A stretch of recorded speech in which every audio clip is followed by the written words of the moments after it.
in the second part, I have to say, being beaten up by Ray Fiennes was pretty fun.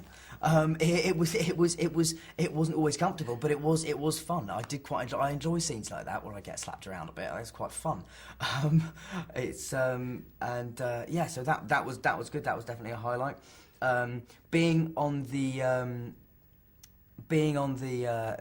underground cart, which takes us inside Gringotts, being on that cart with Rupert, a guy called John, Warwick Davis, and Helena Bonham Carter, and then Emma, was great fun, because it was just, we were all soaking wet. It was you know, we were just making jokes, and it was hilarious. It was really, really good. That was a fun day, definitely.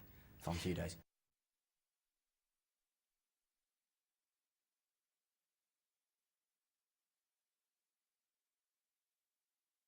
Weirdly enough, the most emotional shot of the film was probably the last one, which was not an emotional scene, but it was a scene where literally, it was a shot of me jumping into a fireplace at the end of the Ministry of Magic chase scene, and then after that, that was our last shot in the film, and so that was how we ended it. I think the other emotional scene in this film is the one that I've been most looking forward to as well, was the scene where I walk into the forest and suddenly I see my parents and Sirius and Lupin standing in front of me, and that was an emotional scene, also because Gary came back for it, and you know, and also because, you know, Adrian and Geraldine, who play my parents, are wonderful, and I'm in a way, personally, why I'm so sad they died is that I would have loved to act more with them.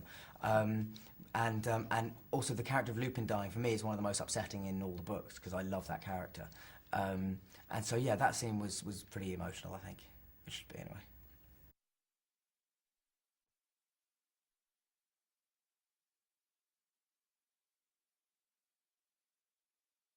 Fight for your life, I suppose, would be one of the main themes. It's a battle to save Hogwarts. It's a battle to survive.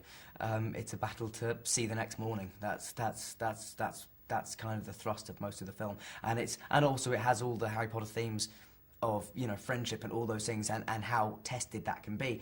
And, you know, in this even more extreme situation, how much these three, four, five, you know, the whole school relies on each other, and that's what I love about it. It's about communal spirit. And surviving.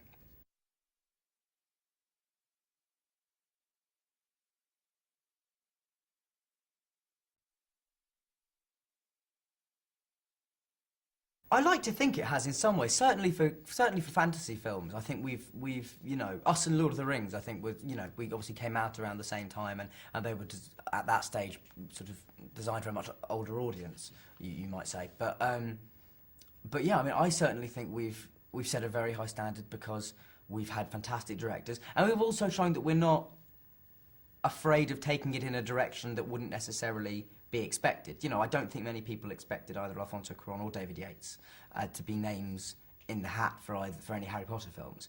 But, you know, thanks to our producers, who have had the courage to say, you know, this guy could make an amazing Harry Potter movie, it's set us apart slightly from other fantasy films. I think we're really, really interesting. We have fantastic actors, and also, I mean, what sets Harry Potter apart from other entertainment is just the fan base. Ultimately, is so vast, and so supportive that, yeah, I mean, it's hard for other things to compare for it. But you know, but obviously now there's films like Twilight and the Narnia films that all came out, and you know, and they're doing well as well, and brilliantly in Twilight's case. But I think Harry Potter manages to combine an innocence and an Englishness with an edge you rarely see in sort of supposedly children's films.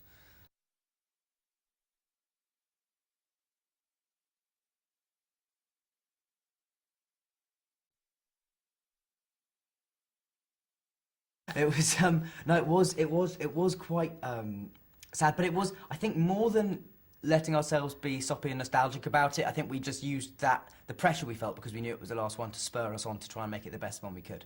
I think we channeled that energy into a more positive, sort of constructive frame of mind.